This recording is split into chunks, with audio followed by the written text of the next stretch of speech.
28/2/2023 के महावाक्य। बाबा कहते, मीठे बच्चे, बाप के ज्ञान की कमाल है जो तुम इस ज्ञान और योग बल से बिल्कुल पवित्र बन जाते हो। बाप आए हैं तुम्हें ज्ञान से ज्ञान परी बनाने।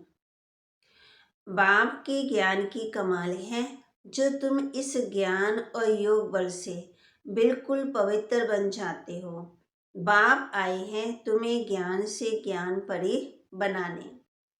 प्रश्न, बाप के कमाल पर बच्चे बाप को इन एडवांस कौन सा इनाम देते हैं? उत्तर, बाप पर बलि चढ़ना ही उन्हें इन एडवांस इनाम देना है। ऐसे नहीं बाबा पहले ब्यूटीफुल बनाए फिर बलिहार जाएंगे, अभी पूरा बलि चढ़ना है। शरीर निर्वाह करते, बाल बच्चों को संभालते, श्रीमत पर चलना ही बलिहार जाना है। इस पुरानी दुनिया में तो ठोकर है, इनसे बुद्धि योग निकाल देना है और नई दुनिया को याद करना है। गीत, तू प्यार का सागर है। ओम शांति। बच्चे जानते हैं कि बाप सम्मुख बैठे हैं और जो दूर बैठे हैं सभी के प्रति कहते हैं, सुनना तो उन्हों को भी है। बच्चे जानते हैं कि बाप ज्ञान का सागर है, तो जरूर उनमें ज्ञान होगा ना। जैसे सन्यासी विद्वान हैं तो वह समझते हैं हम विद्वान हैं। बच्चे जानते हैं परमपिता परमात्मा माता पिता के सम्मुख बैठे हैं, वे ज्ञान का सागर हैं। ज्ञान से सद्गति होती है। उस ज्ञान सागर से जैसे कि लोटा भर लेते हैं। सागर तो सदा भरपूर है ना। सागर से कितना पानी सारी दुनिया को मिलता रहता है, कभी खुटता नहीं है। अथाह पानी है तो बाप भी ज्ञान का सागर है। जब तक जीते हैं उनसे ज्ञान सुनते ही रहते हैं, वह सदा भरपूर है। थोड़े से ज्ञान रत्न दे देते हैं जिससे सारी सृष्टि सद्गति को पाती है। वह है ज्ञान का सागर, शांति का सागर, सुख का सागर। उनके संग से पति से पावन बनती हैं। ज्ञान, तुम हो ज्ञान गंगाएं। मान सरोवर होता है ना, सरोवर एक बड़ा तालाब है। वह भी कैलाश पर्वत पर दिखाते हैं, समझते हैं बड़ा सागर है जिससे डुबकियां मारने से मनुष्य परी बन जाते हैं। परियां का अर्थ तो समझ नहीं सकते, परियां बहुत शोभनिक होती हैं। अब तुम बच्चे जानते हो, बाप हमको ये ज्ञान स्नान कराए, ऐसा सुंदर शोभनिक मना ज्ञान परी बनाते हैं। वहाँ तो नेचुरल ब्यूटी होती है, यहाँ काजल क्रीम आदि लगाए श्रृंगार करते हैं। ये है आर्टिफिशियल ब्यूटी। तत्व भी तमो प्रधान है, वहाँ तत्व भी सतो प्रधान होते हैं। देवताओं जैसे शोभनिक कोई हो ही नहीं सकते। यहाँ की ब्यूटी में हेल्थ तो नहीं रहती, वहाँ तुम्हारी हेल्थ भी अच्छी और ब्यूटी भी अच्छी रहती है। बच्चे समझते हैं बाबा कमाल कर देते हैं। मनुष्य बड़े बड़े मार्बल की मूर्तियाँ बनाते हैं अथवा अच्छे आर्ट के चित्र बनाते हैं तो उनको बहुत इनाम मिलता है। अब विचार करो, बाप ज्ञान और योग से हमको क्या से क्या बना देते हैं। ये तो बाप कमाल करते हैं। ज्ञान और योग की कितनी बड़ी बलिहारी है। कमाल है, बाबा के ज्ञान बल से आत्मा बिल्कुल पवित्र हो जाती है। 5 तत्व भी प्योर हो जाते हैं जिससे नेचुरल ब्यूटी रहती है। नई दुनिया और पुरानी दुनिया में फर्क तो रहता है ना। हर एक चीज सतो प्रधान सतो रजो तमो होती है। दुनिया भी ऐसे होती है। जैसे जैसे मनुष्य ऐसे फिर उनके लिए वैभव रहते हैं। शाहूकार के लिए शाहूकार के लिए वैभव भी अच्छे, माना उनका फर्नीचर भी अच्छा, हर एक चीज अच्छी। गरीब के पास ठिक्कर ठोकर होते हैं। तो इस पुरानी दुनिया में ठिक्कर ठोकर है, कोई वैल्यू नहीं। नई दुनिया में सब कुछ नया होगा। तो कितना मोस्ट बिलीव्ड बाबा हैं, उनकी हम महिमा करेंगे। बाबा खुद तो नहीं कहेंगे मैं कितना मोस्ट बिलीव्ड हूँ। बच्चे बाबा की महिमा करते हैं। बाप कहते हैं मैं तुमको ज्ञान युग से क्या बनाता हूँ। बाबा को फिर क्या इनाम मिलता है। इन एडवांस ही बाबा को इनाम देते हैं, अर्थात उन पर बलि चढ़ते हैं। गाते भी हैं तुम पर बलिहार जाऊं। तो जरूर इन एडवांस बलिहार जाएंगे ना। ऐसे थोड़ी पहले बाबा ब्यूटीफुल बनाए, फिर बाद में हम बलिहार जाएं। बलिहार भी पूरी चाहिए, वह भी राज समझाया है। ऐसे नहीं सभी बाबा के पास लेकर आकर बैठ जाना है। तुमको श्रीमत पर चलना है। वह है सर्व आत्माओं का बाप। उनको आत्मा का रचयिता नहीं कहेंगे, सृष्टि का रचयिता व स्वर का रचयिता कहेंगे। बाकी आत्मा और ये खेल तो अनादि है, परंतु इस समय पुरानी दुनिया को नया बनाते हैं, चेंज करते हैं। शरीर तो विनाशी है। बाबा अब हमारी कितनी आयु बढ़ाते हैं, बेहद की आयु बन जाती है। वहाँ एवरेज 150 वर्ष आयु रहती है। यहाँ तो कोई की 1 वर्ष भी आयु रहती, कोई की 1 मास महीना रहती। जन्मा और मरा, वहाँ ऐसे नहीं रहता। सबकी आयु बड़ी रहती है। कोई की 1 मास रहती। कायदे अनुसार जल्दी से बर्तन नहीं टूट सकता। तो बाप समझाते हैं अब बहुत मेहनत करनी है। तुम शिव शक्ति सेना बाप के मददगार हो। तुम समझते हो इस समय रावण राज्य हैं, सब विकारी हैं। उन विकारियों से सन्यासी अलग हो जाते हैं, फिर सृष्टि रची जाती है। सन्यासी सन्यास सृष्टि ही रचेंगे ना, अर्थात मुख से आसमान सन्यासी बनाएंगे। उनको वंशावली नहीं कहेंगे। वंशावली गृहस्थ आश्रम में रहते हैं। सतयुग में वंशावली फूल जैसी होती है। सन्यासियों की वंशावली नहीं हो सकती, लिमिटेड है। ये है अनलिमिटेड। गृहस्थ आश्रम कहते हैं, वास्तव में आश्रम तो बहुत ऊंचा ठहरा। ये तो है अनलिमिटेड है ना। आश्रम गृहस्थ आश्रम कहते, वास्तव में आश्रम तो बहुत ऊंचा ठहरा। आश्रम पवित्र होता है, विकारी गृहस्थ को आश्रम नहीं कह सकते। बाप पवित्र गृहस्थ आश्रम धर्मी बनाते हैं। माया रावण अधर्मी बना देती है। मनुष्य अधर्मी बन पड़े हैं। धर्मी अधर्मी मनुष्य को ही कहेंगे, जानवर को थोड़ी कहेंगे। तो बाप आकर के धर्मी बनाते हैं, माया अधर्मी बना देती है, परंतु उनको जानते नहीं। जैसे ईश्वर को नहीं जानते, वैसे माया को भी नहीं जानते। माया हमें दुख देती, परमात्मा के लिए कह देते सर्वव्यापी है, परंतु सर्वव्यापी तो भी 5 विकार हैं। इस समय भक्त सब बाप को याद करते हैं, अर्थात सब में भगवान की याद है। अर्थात ऐसे नहीं कि वह सर्वव्यापी हैं। 5 विकार ही दुख देते हैं।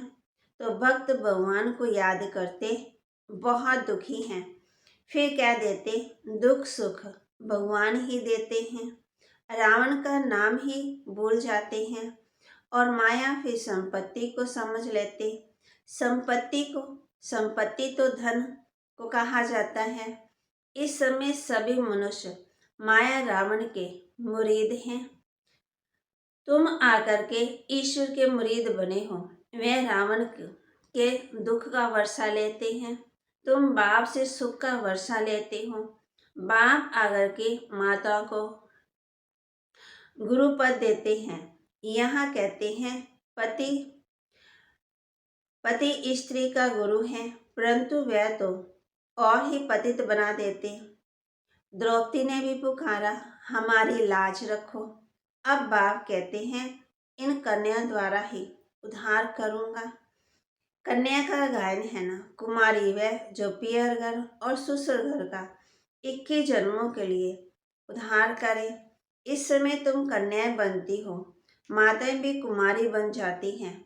ब्रह्मा कुमारियां होना तो इस समय की तुम्हारी महिमा चली आती है। कुमारियों ने कमाल की है। बाप ने ही कुमारियों को अपना बनाया है, तो नाम बाला करना है। माताएं भी ईश्वरीय गोद ले कुमारी बन जाती है, तो कन्याओं की महिमा वैसे सिर्फ गायन मात्र है। अब फिर प्रैक्टिकल में तुमको बाप जानते हैं। बाप ने कुमारियों को अपना बनाया है। सीढ़ी चढ़ फिर उतरना मुश्किलात हो जाती हैं। अभी भी देखते तो कहते हैं शादी की, फिर बच्चे पैदा होने से मोह रग जुट जाती हैं, तो बाप समझाते आधा कल्प कन्या को शादी कराए, विकारी बनाया है। अभी बाप आया हुआ है, कहते हैं पवित्र बनो। देखते हो पवित्रता में सुख भी है तो मान भी है। सन्यासियों का कितना मान है, बंधन मुक्त हो जाते हैं। वह है पवित्रता का बल, वह कोई योग का बल नहीं है। योग बल सिर्फ तुम्हारे पास है, उनका है तत्व से योग। यहाँ रहते हैं जैसे 5 तत्व हैं, वैसे फिर छठा तत्व है, उनको ब्रह्म ईश्वर कह देते हैं। इसलिए उनका योग आर्टिफिशियल है। उस योग से विकार विनाश नहीं होते हैं। वो है रहने का स्थान। इसलिए गंगा स्नान करने जाते। अगर निश्चय होता कि योग से पावन बनते और वे गंगा स्नान नहीं करते, इससे सिद्ध होता है कि उनका योग कायदे के विरुद्ध है। जैसे हिंदू कोई धर्म नहीं, वैसे ब्रह्मलोक तो रहने का स्थान, वो ईश्वर नहीं। रहने के स्थान को ईश्वर समझ लेते हैं। ये बाप आकर के समझाते हैं तो कुमारियां समझ सकती हैं, समझा भी सकती हैं। हम भी के इस भारत को स्वर्ग बनाते हैं, वर्ल्ड ऑलमाइटी अथॉरिटी राज्य बनाते हैं। बाप कहते हैं माताओं का नाम बहुत बाला करना है, पुरुषों को इसमें मदद करनी चाहिए। ये पवित्र रहना चाहती हैं तो पवित्र रहने दो।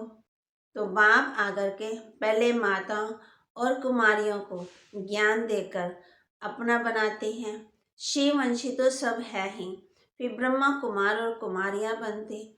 कुमार भी बड़े थोड़े, कुमारियां जास्ती हैं। तुम्हारे यादगार का मंदिर भी यहाँ एक्यूरेट है। मनुष्य समझते हैं विकार बिगड़ सृष्टि कैसे पैदा होगी। बाप कहते हैं अब ये दुखदायी पतित सृष्टि नहीं चाहिए, तो जरूर पवित्र रहना पड़े। गवर्नमेंट भी कहती है पैदाइश कम हो, क्योंकि वह समझते हैं इतना अन्न कहाँ से आएगा। वह पवित्रता की बात नहीं समझते। तुम जानते हो अभी शिवालय स्थापन होता है, बेहद की दुनिया शिवालय बन जाती है। उन्होंने तो एक मंदिर का नाम रख दिया है शिवालय। वह हो गया हद का शिवालय, ये बनता है बेहद का शिवालय। सारा स्वर्ग शिवालय कहेंगे। शिव ने देवी देवताओं की रचना की है, उनके मंदिर बने हुए हैं। वह है चैतन्य शिवालय। फिर है ये वैशाल्य बनता तो देवताओं के जड़ मंदिर बना के उन्हों की फिर विकारी लोग पूजा करते। शिवालय शिव बाबा बनाते हैं। मददगार है शिव शक्ति पांडव सेना। मेजॉरिटी शक्तियों के होने के कारण उन्हों का नाम बाला हुआ है। कन्याएं जास्ती हैं। शिव बाबा तुम्हें अपना बनाते हैं। श्री कृष्ण तो छोटा प्रिंस था, वह कैसे अपना बनाएगा। वह तो खुद ही स्वयंवर कर महाराजा बनते हैं। तो ये शिव बाबा कंसपुरी से निकाल तुमको कृष्णपुरी सतयुग में ले चलते हैं। ये है कंसपुरी। अब सारी दुनिया एक तरफ और तुम थोड़ी बच्चियां दूसरी तरफ। आधा कलम मनुष्यों ने उल्टा समझाया है, बाप ने आकर के सुलटा समझाया है। आगे कंट्रास्ट का बहुत अच्छा किताब था। अभी तो पॉइंट भी और अच्छी निकल रही है। बाप कहते हैं दिन प्रतिदिन तुमको बहुत गूढ़े बातें सुनाता हूँ। सब ज्ञान इकट्ठा तो नहीं देंगे, पहले हल्का सुनाते थे, दिन प्रतिदिन गूढ़े होता जाता। ये सब बातें एक समय कैसे सुनाऊंगा। जो कुछ समझाते वही कल पहले भी समझाया था, इसमें कोई संशय की बात नहीं है। ऐसे नहीं कि आगे तो बाबा ऐसे कहते थे, अभी फिर ऐसे कहते हैं। अरे पहले तो पहला क्लास था, बहुत पॉइंट हैं जो और निकलती रहेगी। जब तक जिएंगे बाबा सुनाते रहेंगे। बाबा ने कुछ गूढ़े राज सुनाया तो फिर बताएंगे। अभी हम पढ़ रहे हैं ना, उन शास्त्रवादियों को शास्त्र कंठ करते हैं। अब 18 अध्याय तो है ही नहीं, ये है ज्ञान सागर, सुनाते ही रहते हैं। वह बाप ही आकर के हमें पति से पावन बनाते हैं। बाप ज्ञान का सागर, आनंद का सागर, शांति का सागर है। इस दुनिया में तो कुछ भी नहीं है, ना प्यार है ना सार है। वह तो सब बातों का सागर ही सागर है। मनुष्य कहते हैं वे सर्वव्यापी हैं, हम भी वही हैं, लेकिन उनकी महिमा बड़ी जबरदस्त है। सभी भक्त साधु आदि उनको याद करते हैं। दुखी हैं तब तो कहते हैं वापस निर्वाण धाम में जाएं। सो तो जब निर्वाण धाम का मालिक आए तब ही ले जाएं। स्वर्ग की सौगात बच्चों के लिए बाप ले आते हैं, खुद स्वर्ग का मालिक नहीं बनते, बाप देते हैं स्वर्ग की सौगात। फिर रावण आकर के दुख देते हैं। दुख को सौगात नहीं कहेंगे। स्वर्ग की सौगात की चाबी दी है कन्याओं को। कन्या भारत को स्वर्ग बनाती हैं। कन्या अपने मित्र संबंधियों को भी समझा सकती हैं। हमने पारलौकिक माता पिता की गोद ली है। अच्छा, मीठे मीठे सिकिलदे बच्चों प्रति माता पिता बाप दादा का याद प्यार और गुड मॉर्निंग। रूहानी बाप की रूहानी बच्चों को नमस्ते। रूहानी बच्चों की रूहानी बाप दादा को दिलवा जान सिकवा प्रेम से नमस्ते। धारणा के लिए मुख्य सार, गृहस्थ को आश्रम अर्थात पवित्र बनाना है। पवित्रता में ही बल है, पवित्रता का ही मान है। इसलिए योग बल और पवित्रता का बल जमा करना है। मोस्ट विलेड एक बाबा है, उस पर पूरा पूरा बलि चढ़ पुरानी दुनिया से बुद्धि निकाल देनी है। वरदान, रूहानी आकर्षण द्वारा सेवा और सेवा केंद्र को चढ़ती कला में ले जाने वाले योगी तू आत्मा भव। रूहानी आकर्षण द्वारा सेवा और सेवा केंद्र को चढ़ती कला में ले जाने वाले योगी तू आत्मा भव। जो योगी तू आत्मा रूहानियत में रहती हैं, उनकी रूहानी आकर्षण सेवा और सेवा केंद्र को स्वतः ही चढ़ती कला में ले जाती हैं। योग युक्त हो रूहानियत से आत्मा का आह्वान करने से जिज्ञासु स्वतः ही बढ़ते हैं। इसके लिए मन सदा हल्का रखो, किसी भी प्रकार का बोझ नहीं रहे। दिल साफ मुराद हासिल करते रहो तो प्राप्तियां आपके सामने स्वतः ही आएगी। अधिकार ही आप लोगों का है। स्लोगन: परमात्म ज्ञानी वह है जो सर्व बंधनों में आकर्षणों से मुक्त है। परमात्म ज्ञानी वह है जो सर्व बंधनों व आकर्षणों से मुक्त है। ओम शांति।